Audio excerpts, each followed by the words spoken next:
जब भी इस बच्ची के साथ में किसी भी बच्ची के साथ में ऐसी खराब है घटना घटती है तो उसके साथ क्या करना चाहिए, उसके साथ व्यवहार क्या होना चाहिए, क्या उन्हें नहीं पता?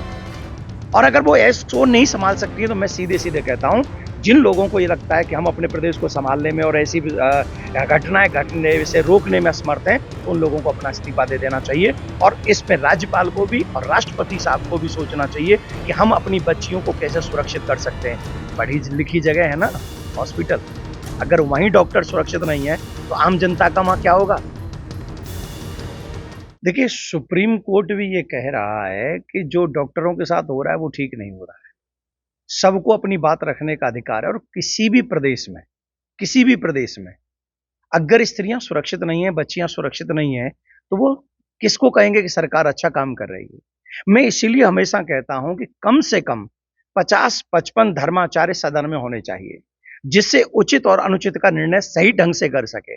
आप एक बात मानिए इस बात को कि अगर धर्माचार्य होंगे तो वो बता सकेंगे कि हम लोग किस आध्यात्मिक जगत की ओर, हम लोग किस भारत की बातें कर रहे हैं। अगर हम भारत की बातें कर रहे हैं तो यहाँ कानून हमें वैसे बनाने पड़ेंगे जिससे सिर्फ हमारी बच्चियां ही नहीं, पूरी मानव जाति सुरक्षित हो। बच्चियां, आप कह रहे ममता बनर्जी कौन है?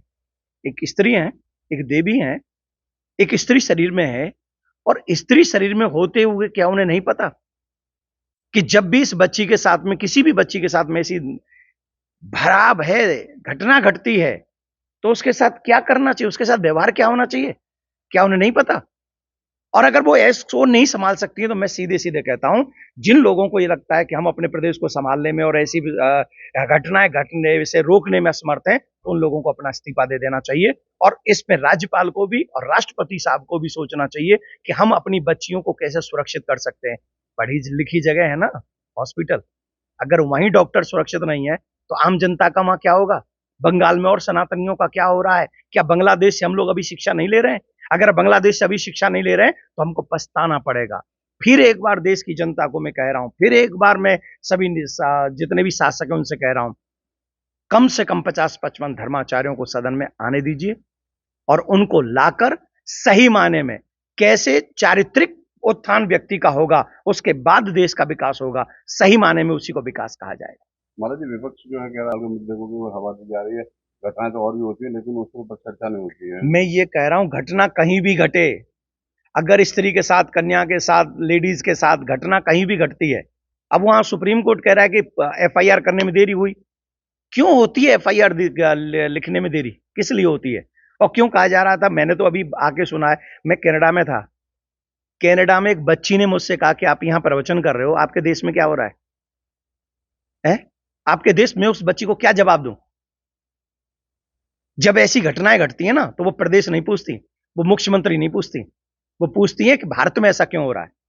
और इसके लिए बहुत जरूरी है चारित्रिक उत्थान, इसके लिए बहुत जरूरी है कि जितने भी लोग कुर्सियों पर बैठे हैं वो उसकी मर्यादा का पालन करें। अगर नहीं कर सकते तो कुर्सी छोड़ें और किसी अच्छे को आने दें। सर, हम अभी तक जो देख रहे हैं केस की प्रोग्रेस और जिस तरह से कोलकाता पुलिस ने डील किया है, कैसे रही है डीलिंग? क्योंकि हम सुन रहे थे कि अस्पताल ने सुसाइड कह दिया और अभी तक जो है मतलब जो पेरेंट्स के भी विक्टिम्स हैं, जो विक्टिम के पेरेंट्स, उनका कहना है कि कोलकाता पुलिस ने ज्यादा इन्वेस्टिगेशन भी नहीं किया। क्या कहेंगे इस पर? देखिए, कलकत्ता पुलिस शुरू से ही जैसे ये काम कर रहा था, इसमें यह तय हुआ कि कलकत्ता पुलिस का ये इंस्ट्रक्शन था, किसी भी तरीके से सरकार को प्रोटेक्ट करो। ये सरकारी अस्पताल, सरकारी डॉक्टर, वहाँ पर उनका कत्ल हुआ है, शी वॉज मर्डर्ड।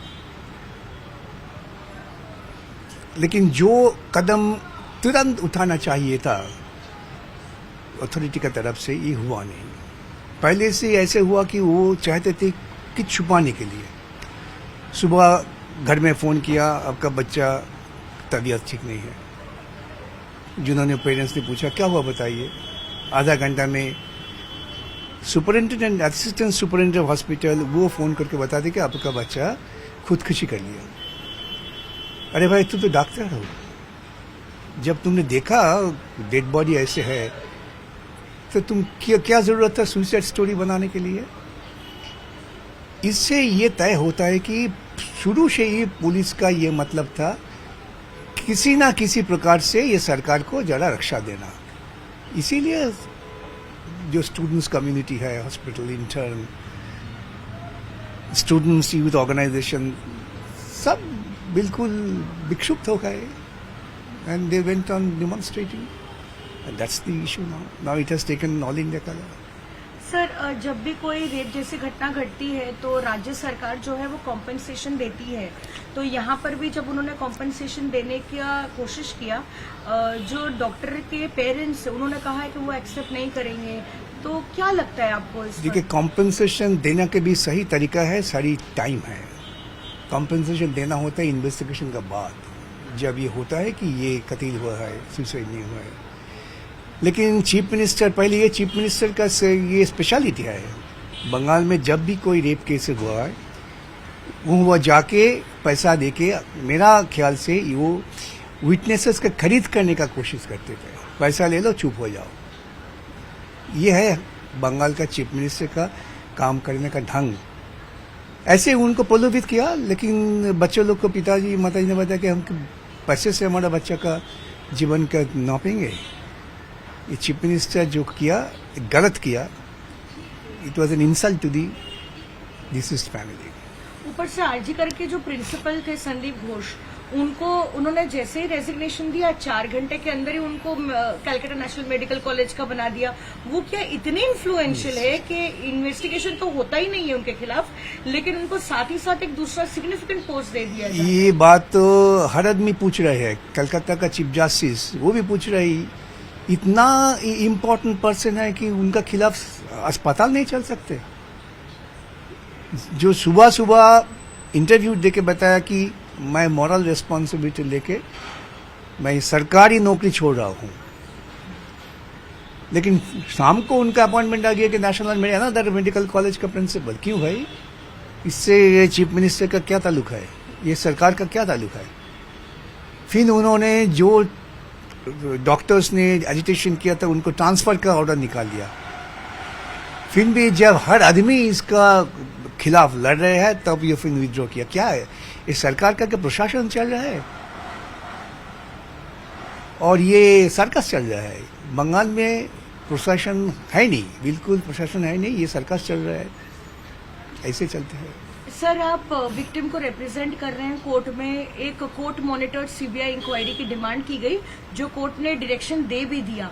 5 दिन हो चुके हैं सीबीआई की इंक्वायरी से, आप लोग क्या सेटिस्फाइड है अब तक? देखिए, सीबीआई जब रिपोर्ट कोर्ट में दाखिल करेंगे तब भी हम पता चलेगा सीबीआई क्या क्या कदम उठाया, किस ढंग से उन्होंने इन्वेस्टिगेशन किया।